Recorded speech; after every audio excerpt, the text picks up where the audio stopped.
What if you could take bold actions without fear of success or failure?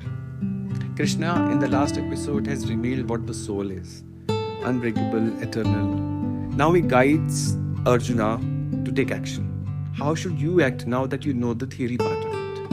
In verse 38, chapter 2, he says, Sukhe dukhe samay kritva, labh labho jaya jaya. Treat pleasure and pain, gain and loss, victory and defeat the same, then go into battle, and you will not incur any sin.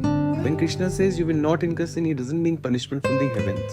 He means you will not act from inner distortion, the distortion of our fear, greed or ego. You will act from balance, and that's freedom. Equanimity is the shield that will protect you from inner turmoil. And in the very next verse, 39, chapter 2, he says what I've just revealed about the self is Sankhya, the path of breaking down things, the wisdom path. Now hear it through the lens of yoga, the path of action. Which yoga?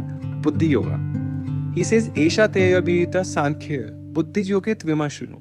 Krishna is connecting the past insight to the next layer. When your actions comes from this clarity, Arjuna, you will be free from bondages. He uses word prahasyasi. You will be free of all these bondages. Krishna is now shifting the coaching from who you are to how you act.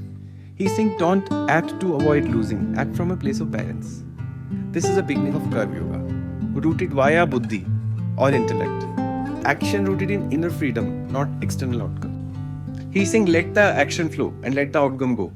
If you have ever felt paralyzed by overthinking, these verses are your invitation. Act with balance, act with clarity, act without fear of results. We'll go deeper next time as Krishna expands on Karma Yoga. So we have reached Karma Yoga from Sankhya Yoga. See you soon in the next episode.